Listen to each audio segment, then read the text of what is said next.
O título do que eu vou tratar hoje chama-se Judas e a autocrítica.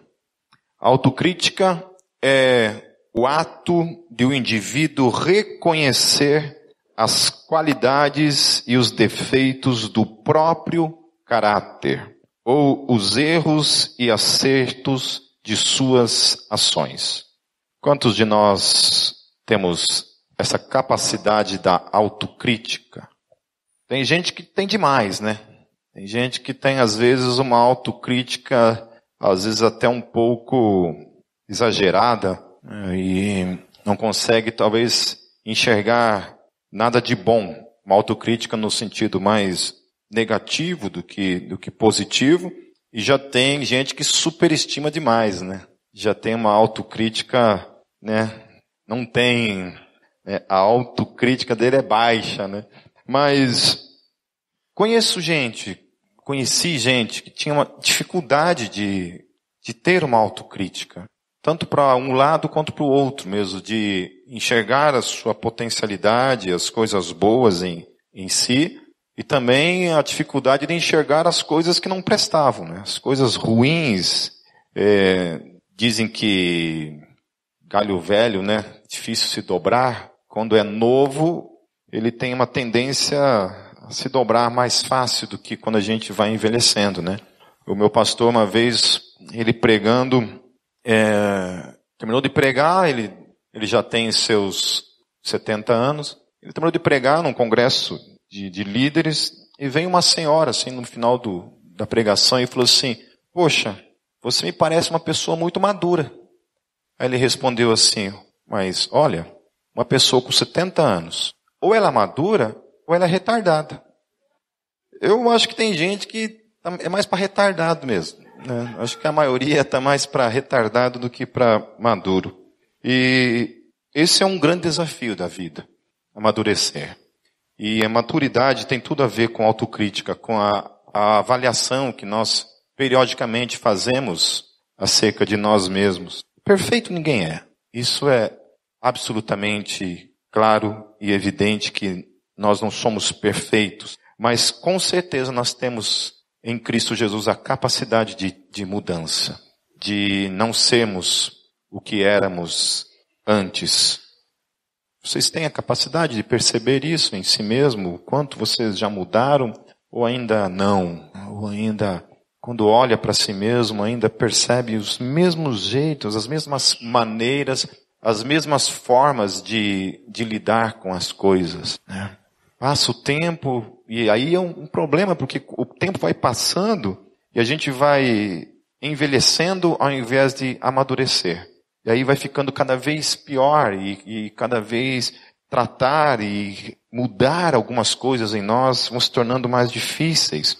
Você percebe que quando você começa a tua caminhada com Deus, a busca de santificação ela é mais intensa. E conforme você vai caminhando, essa busca ela vai perdendo a sua potência e ela vai se tornando mais liberal para com o pecado. E a gente vai baixando a guarda, e a gente deixa de fazer essa autocrítica, e aí, muitas vezes, a gente acaba deixando esse mundo e sem ter uma vida transformada. Amém?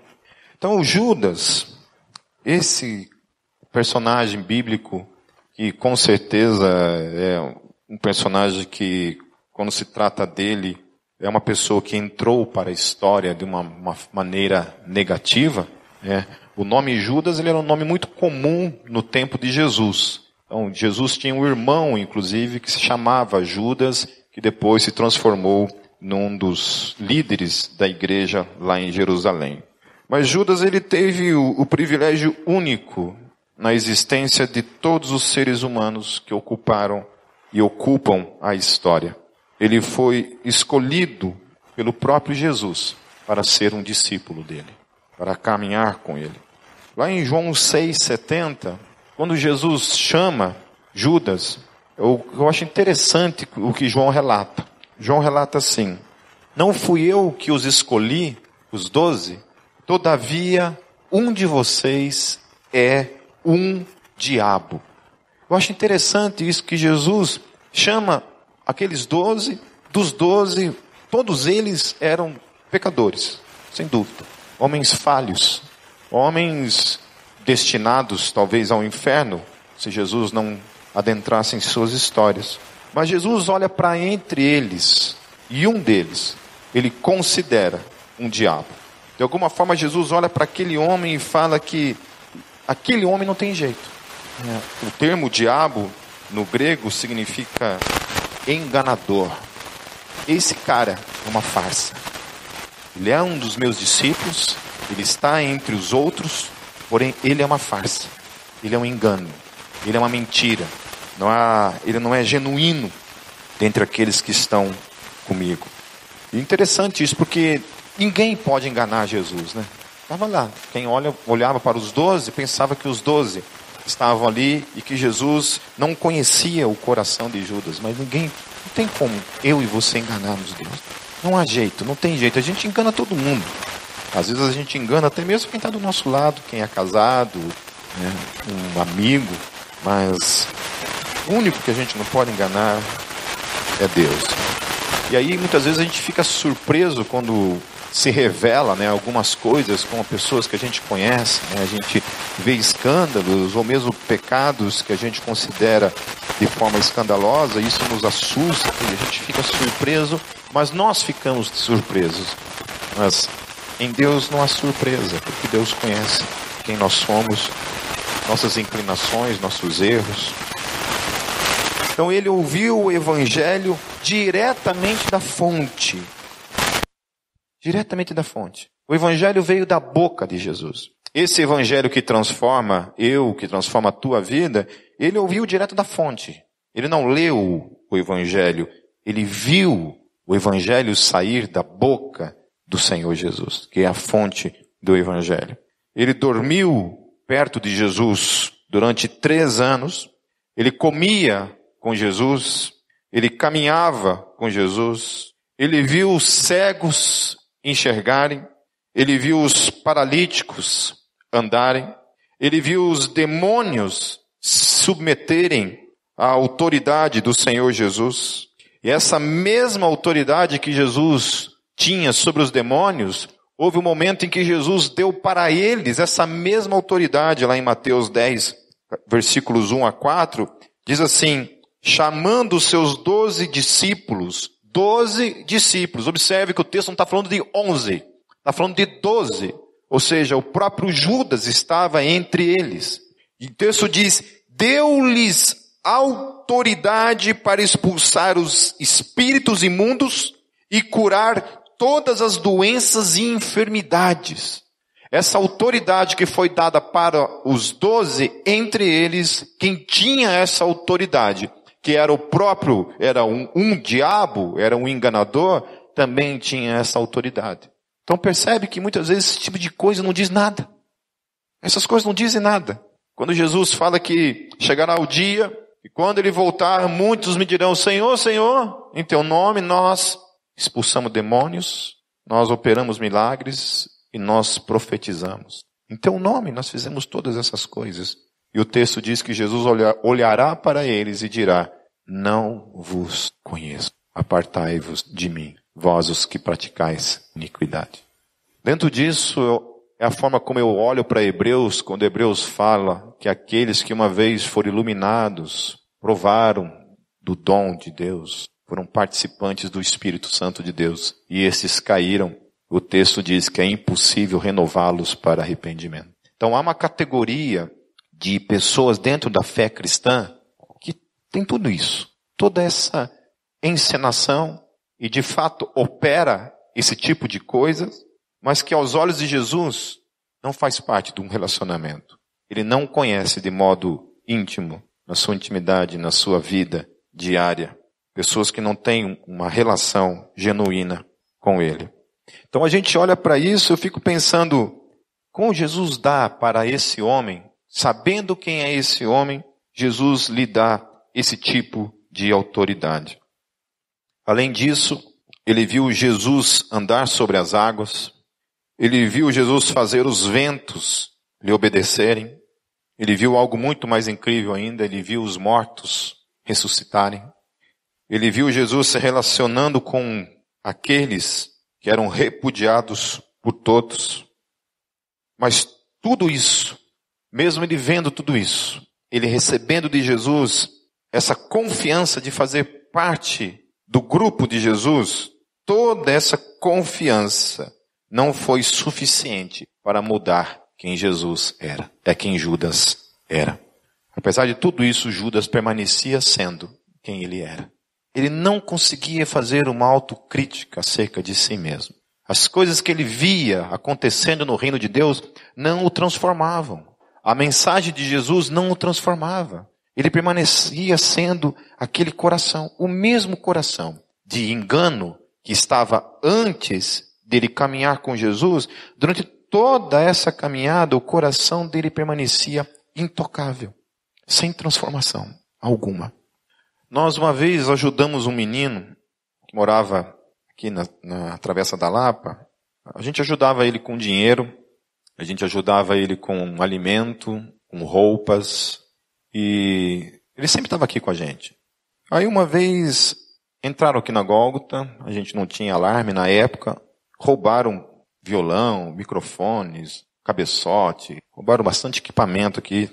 E mais tarde a gente descobriu que a pessoa que tinha roubado a gente era esse menino. Esse que a gente ajudou, estendeu a mão, né? E é assim, nós estamos falando de uma questão, né, de roubo, mas não somente disso. Há tanta coisa que a gente vê dentro da fé acontecendo e que a gente não percebe a transformação acontecendo de modo visível na nossa vida. Então não houve milagre suficiente que transformasse o caráter de Judas. Isso para mim fica evidente, meus queridos, que milagre não transforma a vida de ninguém. Não tem anjo, não tem milagre, não tem manifestação mística que transforme o coração de alguém. E ainda em meio a tudo isso, de tudo isso que ele viu, Judas era uma pessoa que não tinha compaixão dos outros. Apesar de ele receber tudo isso da parte de Deus, a graça de caminhar com Jesus, ele não tinha compaixão das pessoas. O texto lá em João 12, os versos 4 a 6, fala que ele só pensava em dinheiro. Ele não se importava com os meios para conseguir. Fossem eles desonestos ou não, ele estava pouco se lixando para a forma. Porque o texto diz assim: mas um dos seus discípulos, Judas Iscariotes, que mais tarde iria traí-lo, fez uma objeção. Por que este perfume não foi vendido e o dinheiro dado aos pobres? Seriam 300 denários. Ele não falou isso por se interessar pelos pobres, mas porque era ladrão. Sendo responsável pela bolsa de dinheiro, costumava tirar o que nela era colocado. E aí, para mim, olhando para esse texto, fica evidente, então, que ele, primeira coisa, que ele tinha a cara de pau de manifestar um tipo de misericórdia com as pessoas. Ele parece muito com um político, né? Que usa de uma suposta misericórdia, de um suposto interesse pelo pobre para tirar dinheiro. Para tirar dinheiro do outro. Esse suposto interesse. Agora, para mim, o que é interessante no texto são algumas coisas assim. Primeira coisa, como que eles sabiam que Judas roubava dinheiro das ofertas? Como eles sabiam? Não foi da boca de Judas. E não foi depois que Judas faleceu. Eles sabiam, meus queridos. Era notório no meio daquele grupo, todos eles sabiam que Judas era ladrão. Que ele era um cara que metia a mão no dinheiro das ofertas que mantinham Jesus. Como eu falei uma outra vez, quem que mantinha Jesus? Quem que sustentava Jesus? Algumas mulheres. Com os seus bens, eram elas que sustentavam Jesus. Jesus vivia integralmente, né, no ministério, na sua missão. Então, quem sustentava Jesus eram algumas mulheres com os seus bens.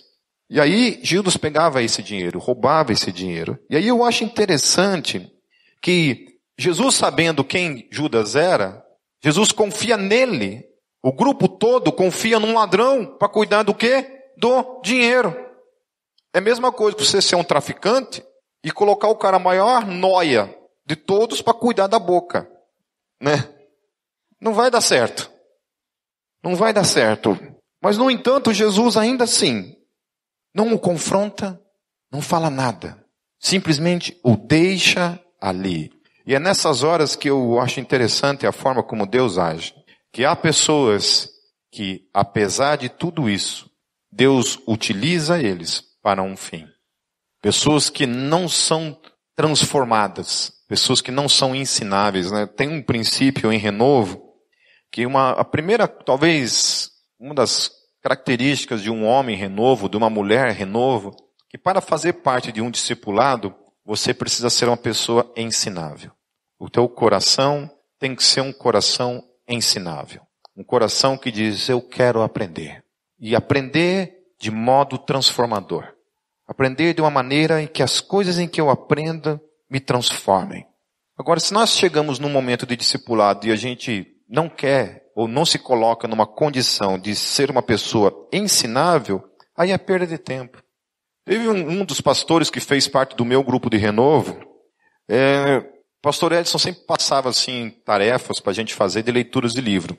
Assim como eu fiz com alguns aqui, ele fazia também com os pastores. Ele dava uma tarefa, vocês têm que ler esse livro, mês que vem vocês têm que trazer para mim a aplicação deles na vida de vocês. Aí todos traziam dentro do grupo, mas tinha um, Judas, tinha um que nunca trazia.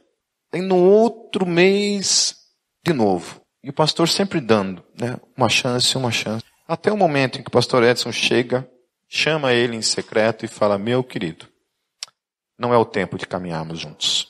Não estou fechando as portas para você num futuro, mas não tem como caminharmos juntos. Você não é uma pessoa ensinável. E nós estávamos falando de um pastor, uma pessoa que está à frente de uma igreja e que não é ensinável e quer ensinar outros a serem ensináveis.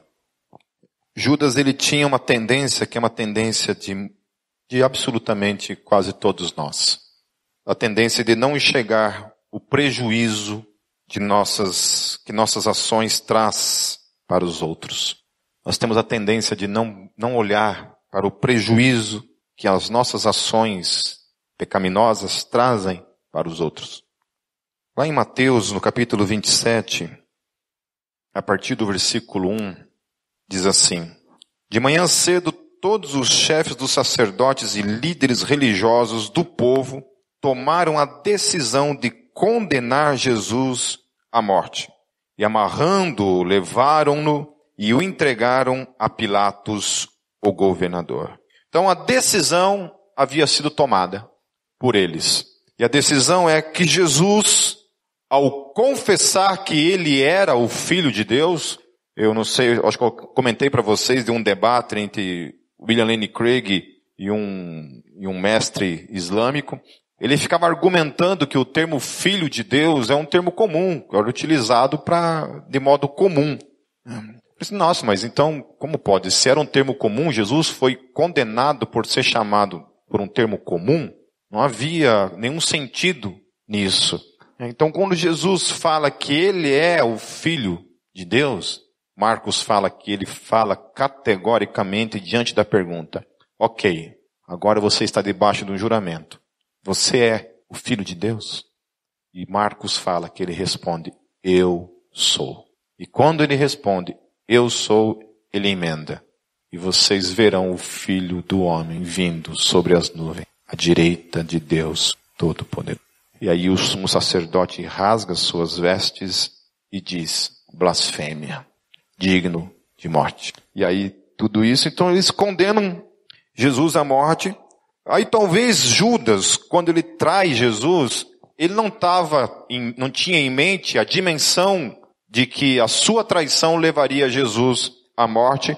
E por isso que lá, a partir do versículo 3, diz assim, quando ele vê que Jesus foi condenado à morte, o texto diz assim, quando Judas, que o havia traído, viu que Jesus fora condenado, foi tomado de remorso, o texto diz. Quando ele vê que Jesus é condenado a ficha dele cai. Pô, mas espera aí. Alguns dizem que não era o plano dele, que talvez ele tenha feito o que fez, as intenções do coração dele é para ver que se Jesus em algum momento, conhecendo o poder de Jesus, vendo tudo que Jesus tinha operado durante o seu ministério, alguns especulam que as intenções de Judas ao trair Jesus é que Jesus, no momento em que fosse preso, ele manifestaria o reino de Deus sobre a face da terra. E o poder de Deus se manifestaria. Jesus, de alguma forma, traria uma espécie de reino do Antigo Testamento, quando Deus agia no meio de Israel de um modo sobrenatural. Eu achava interessante que algumas guerras no Antigo Testamento, quando Israel saía para a guerra, quando Israel chegava lá para confrontar o exército, estava todo mundo morto. Deus já tinha corrido na frente. Chegou antes e destruído os exércitos inimigos.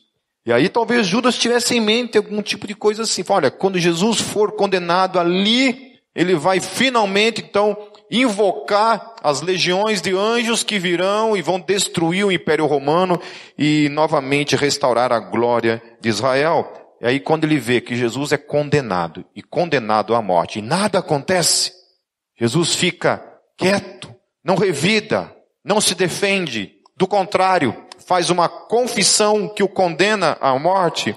O texto fala que ele volta atrás. Ele fica com remorso. A palavra, na verdade, no grego, é metamelomai, no grego. Parece metiolate, uma coisa assim. Metamelomai, que significa mudar de ideia, sentir remorso, arrependimento, lamentar. Ele sente isso. Ele sente um remorso por aquilo que ele tinha feito. Há graus de pecados em nossas vidas que traz níveis de arrependimento, né? Essas questões ligadas, por exemplo, quando a Bíblia fala de alguns pecados que são pecados para a morte, né? A Bíblia fala lá a questão do adultério, da porneia, né, em si, mas em específico a questão do adultério, que é um dos pecados para a morte. A Bíblia fala a respeito da necromancia, que é a consulta aos mortos, é um pecado para a morte, que a Bíblia fala. Desrespeitar pai e mãe é pecado para a morte, e por aí segue, né? O próprio assassinato é um pecado para a morte. A pessoa que assassina alguém, ela também recebe como penalidade no Antigo Testamento, obviamente nós estamos falando sobre isso, mas pessoas que fazem esse tipo de pecados, em especial a questão do adultério, a questão do assassinato e por aí segue, esses pecados para a morte, há níveis de culpa que podem simplesmente levar realmente aquilo que Judas trata aqui, que Judas vivenciou na sua vida. Que o texto continua dizendo assim: então ele foi tomado de remorso e devolveu aos chefes dos sacerdotes e aos líderes religiosos as 30 moedas de prata e disse: pequei, pois traí sangue inocente. E eles retrucaram: quem nos importa? A responsabilidade é sua. Então Judas jogou o dinheiro dentro do templo, saindo foi e enforcou-se. Como ele era uma pessoa que em todo o tempo da vida dele, ele não foi ensinável. Ele não trouxe sobre ele uma autocrítica. Em nenhum momento ele foi capaz de olhar para dentro de si e buscar mudanças na sua vida. Chega um ponto que isso acontece. Ao não se abrir para a graça de Deus, para o perdão de Deus, para a misericórdia manifesta em Jesus, durante todos aqueles 3 anos que ele caminhou com Jesus, chega um ponto em que ele não entendeu absolutamente nada. E ele se entrega a si mesmo e ao seu desespero. E então tira a própria vida. Já passaram por isso? De desejar voltar e mudar as coisas? Isso é bom. Quando a gente tem esse sentimento de desejo de voltar e, se possível, fosse mudar as coisas. Agora, tem uma coisa que é primordial nós entendemos na nossa vida, que Judas não entendeu e que nós precisamos entender diante dos erros: a graça de Deus. Judas não entendeu a graça e, por não entender a graça, ele olhou para aquilo que ele tinha cometido Porque até então, ele estava caminhando ali, mas ele não entendeu nada. E aí, quando é para ele entender, de fato, e vivenciar a graça na sua vida, ele não vivenciou. E nós precisamos, meus queridos, entender isso. Porque se não tiver graça na nossa vida, uma falha, um erro, pode levar realmente a isso, a um suicídio. Quero pular toda essa parte do restante do texto. Eu quero encerrar falando algumas coisas a respeito dessa aplicabilidade de tudo isso que a gente aprende com Judas na nossa vida, no dia a dia. Porque eu espero, em nome de Jesus, que ninguém que esteja aqui nessa noite se caracterize com essas características de não ser ensinável, de não fazer uma autocrítica. E isso que eu vou trazer para todos nós como igreja é um momento em que a gente tem que trazer uma autocrítica para cada um de nós como indivíduo e para todos nós como igreja. Amém? Para todos nós como igreja. Francis Schaeffer, ele fala umas coisas interessantes. Ele fala assim, a fim de sermos cristãos conservadores, palavrinha essa que se tornou pejorativa, né? Esse país está tão afundado no cocô que até isso, ser um cristão conservador é sinônimo de algo pejorativo, é errado. Então ele fala assim, a fim de sermos cristãos conservadores, precisamos simultaneamente, a cada passo do caminho, de dois princípios bíblicos. Primeiro, o princípio da prática da pureza da igreja visível. Para ser conservador, ele está falando em outras palavras, que, primeira coisa, nós precisamos andar em santidade. Viver uma vida de santidade de modo visível. Visível. Andar em santidade de modo visível. Fugir de toda a aparência do mal. Tudo aquilo que denota para os outros que nós não somos quem nós dizemos que somos. A segunda coisa é a prática do amor observável entre todos os cristãos verdadeiros. Que o amor da igreja, e aí para mim foi uma questão lá, que a gente até no meu post a respeito de eclésia e os desigrejados, eu acabei tratando lá, e que muitos deles ali atacaram veementemente, com força, essa ideia e essa visão de igreja como pessoas que se reúnem. Eles tentaram de toda forma argumentar que não, que tem jeito, né? Você pode ser igreja só você mesmo e tá tudo certo. Aí até a gente fez alguns tipos de ironias, né? De modo irônico ali, trabalhando algumas ideias. Por exemplo, quando Paulo escreve a carta aos Coríntios, essa igreja que se reunia em Corinto, na verdade não era uma igreja física, né? Era uma carta enviada ao mundo astral, ao mundo místico, né? Então, é uma igreja mística que sabe Deus como que chega a isso lá, como é que um carteiro consegue, né? O correio, você já não entrega aqui, né? Aqui o negócio já não chega. Eu fico imaginando essa carta enviada ao mundo místico, ao mundo astral. Então é isso. Não é uma igreja que tem lugar, endereço, e a gente argumenta com textos bíblicos, mas não tem jeito. E eu especifiquei claramente assim, com isso não estou me referindo a templos criados, né, de tijolo. Não estou falando disso. Estou falando que qualquer lugar, entendeu? Pode ser no meio do mar, para o barco assim e pula todo mundo no meio do mar, assim, ó, pum, faz uma rodinha lá, fica boiando, o que seja, qualquer lugar, mas tem um grupo de cristãos reunidos, ali é a eclésia, é a igreja reunido, mas não tem jeito. O cara chegava, porque os templos, Satanás, eu não estou falando de templo, Satanás, eu estou falando de gente. Reunião de pessoas é necessário. Reunião de pessoas. Por que eu estou falando tudo isso? Porque o amor cristão, ele tem que ser visível. Então esse suposto amor que desigrejado fala, é um amor do mesmo jeito que a carta de Paulo foi pro mundo místico, o astral, né? foi lá para o astral, mesma coisa, é um amor vivido no astral, assim, entendeu?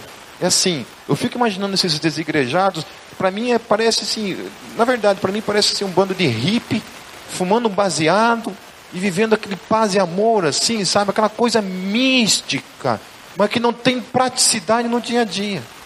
Não tem praticidade no dia a dia. Não tem um amor prático. Não tem. Querido, eu estou há 28 anos na fé, 17 como pastor. E antes disso, desses 28 anos, uns 11 mais ou menos, eu fiz parte de uma igreja local. Eu era um membro lá, tocava no louvor e era isso aí. Entendeu? E eu sei o que é ser perseguido, falar mal. Eu não preciso contar as histórias aqui, que eu já sei tudo isso. Tenho motivos, eu tenho para dar, vender, emprestar. Se alguém quer um motivo, quem empresta um motivo para não fazer parte de nenhuma igreja na face da terra, olha, eu empresto. Tenho milhões de motivos para não fazer parte de uma eclésia. Mas estou aqui, amo a igreja. A Gólgota só existe por uma necessidade. Porque senão eu estaria exatamente na mesma igreja onde eu me converti, há 28 anos atrás. Porque eu só vim para Curitiba por um chamado. Porque se Deus não tivesse me chamado, eu tinha ficado lá em Foz do Iguaçu. Estaria até hoje na Igreja Presbiteriana do Brasil, em Foz do Iguaçu, servindo a minha igreja, a qual eu me converti. Mas Deus me chamou para cá, eu vim para cá, para começar um trabalho com essa visão que Deus deu a mim e a minha esposa para começar esse trabalho, e a gente veio em obediência a Ele. E estamos aqui até onde Ele nos manter dentro da vontade dEle. Então a ênfase do amor de Deus, sem a santidade dEle, não passa de transigência. Amém? Então, esse povo que fala de amor, mas não vive em santidade, está sendo transigente para com Deus vivo. Por isso que o liberalismo é uma heresia. Porque se fala, não tem gente que fala mais de amor do que liberal. Crente liberal. Antigamente a gente chamava de seita isso. Teve uma vez na Gólgota, logo que a gente começou, veio 2 meninas e um menino. 3 jovens bonitos, gente. Pensa em 3 jovens lindos. 2 meninas e um menino. O menino era mais bonito que as meninas ainda. Entendeu? Aí eu fiquei meio de zóio no menininho. Né? Mas os 3 eram muito bonitos, de verdade. Eles chamavam a atenção. E era uma sensualidade no ar, assim, quando eles entravam. Sério. Quando eles entravam, assim, parecia que vinha um pombal, assim, ó. As pombageiras, assim, voando, tudo que é lado. Mas os 3, assim, né? E aí, rapaz, os jovens da igreja na época ficaram tudo doido. Mas, gente, ficaram tudo endemoniado. E aí, a gente descobriu quem eram aqueles 3 jovens. Eles faziam parte de uma seita chamada Família de Deus. Que é uma seita que, eu não sei quantos de vocês conhecem isso, mas nos anos 80, nos anos 90, isso foi uma seita que a gente tratava isso dentro do seminário como uma coisa perigosa. A estratégia de evangelismo dessa seita era se utilizar do sexo para pregar o evangelho. Porque eles entendiam que Deus é amor e sexo é amor. Então, eles faziam isso, entendeu? Então, a gente, né, que tinha um pouco mais de maturidade, olhou para isso e falou, meu Deus do céu, né? Teve uns lá que pensaram assim, oxa, eu quero ser evangelizado, né? Os caras ficaram, os mais endemoniados ficaram dessa forma. E aí a gente teve que se posicionar em relação a isso, chamar todo mundo e falar, galera, é o seguinte, não são mais bem-vindos. E realmente, graças a Deus, desapareceram do nosso meio. Então é isso, nesse tempo a gente chamava isso então de seita, né? Esse amor descompromissado da santidade de Deus, para nós era isso, era seita, pecado. Hoje não, amor. É amor e pronto. Mas a santidade? Não, tem que amar. Toda vez que alguém hoje fala tem que amar, eu tenho 10 tipos de arrepio. Porque o conceito de amar hoje, para mim, não é a mesma coisa que a gente usava segundo a Bíblia, a revelação bíblica. Hoje se fala muito de amar, mas é um amor descompromissado com a santidade. É amor, não importa a santidade, é amor. Então ele fala isso, a ênfase do amor de Deus sem a santidade dele não passa de transigência. A ênfase sobre a santidade de Deus sem o amor dele resulta em uma prática severa e desprovida de beleza. Então também o contrário é verdade. Santidade, que é só santidade de modo legalista, de modo punitivo, de modo somente a olhar para o outro e dizer não quero andar contigo, também não é o padrão de Deus. O padrão de Deus estabelece um equilíbrio então entre o amor e a santidade. E aí santidade, o Francis Schaeffer ele fala que precisa haver confrontação. Toda confrontação tem que ser em amor, mas tem que haver confrontação. E é isso que o mundo e os liberais não querem. Os liberais eles querem amor, sem confrontação. E outros querem somente confrontação. Arrancar a cabeça do pecador. Fogueira santa. Ou a Santa Inquisição está manifestando aqui. Então, biblicamente, meus queridos, é isso. Amor e santidade. Mas talvez a gente precise ressuscitar essas duas coisas no nosso meio. Por isso que ser ensinável diz tudo. O quanto nós estamos dispostos verdadeiramente a viver uma vida de santidade, uma vida de amor visível. Nada de astral, nada de hippie de Jesus, nada de maconha de Jesus. Nós estamos falando de uma vida prática de santidade visível e uma vida de um amor visível como igreja. Nós precisamos disso, queridos. Amém? Queridos, antes de encerrar, eu queria que nós encerrássemos hoje orando pela igreja. Todos nós. Nós fizéssemos grupinhos de 4 pessoas, nós orássemos pela Gólgota, porque nós nunca vivemos como igreja um tempo tão crítico na nossa história. Desde 2001, nós nunca passamos por o que nós estamos passando. E nós precisamos nos unir em oração, para que Deus tenha misericórdia de todos nós. E Deus opere um milagre nessa igreja. Amém? Então, vamos nos separar em grupos. E se quiser orar em 2, em 3, em grupos com 4 pessoas, 5 pessoas, vamos estar orando e encerrando esse tempo. Deus os abençoe. César, só para a gravação sem fechar. Só o stop, tá? Não fecha nada ali.